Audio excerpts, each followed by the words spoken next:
Trois grands chantiers ont retenu l'attention de la Commission économie et finances de l'Assemblée nationale que dirige le président Maurice Mavungu. Tout a commencé par la visite de l'hôpital général de Brazzaville, dont les travaux sont avancés à la satisfaction de l'administration bénéficiaire. Constater que cet hôpital est à 85% d'avancement. Donc avec 15%, l'hôpital est terminé. La deuxième étape, c'est le site de Gampo-Olilou qui regroupe en son sein les logements d'astreinte, un gymnase et le NEC plus ultra, un lycée et un collège d'enseignement général d'une capacité de 167 classes. Ici, il manque 2 milliards de francs CFA pour l'équipement de ce complexe. Pour les parlementaires qui se respectent, ils avaient besoin de venir constater par eux-mêmes l'importance de l'investissement qui a été sollicité, de sorte qu'ils puissent l'inscrire dans le budget. Après, bien entendu, d'avoir vérifié la destination des fonds que le peuple mettra à la disposition de l'État pour l'équipement de ces infrastructures.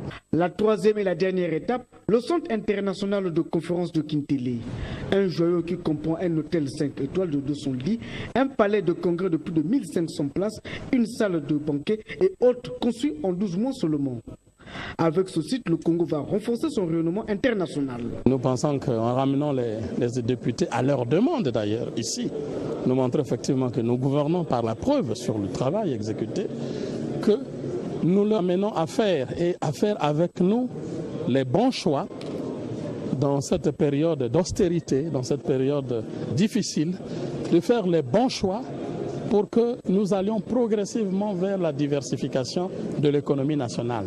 Si pour l'exécutif il s'agit de gouverner par la preuve, pour l'Assemblée nationale il est question de légiférer par la preuve. Nous sommes en période budgétaire et il y a des travaux qui ont été amorcés et qui ont encore besoin de financement.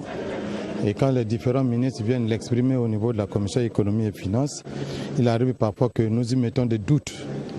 Et c'est pour cela que nous avons décidé d'accorder certains financements.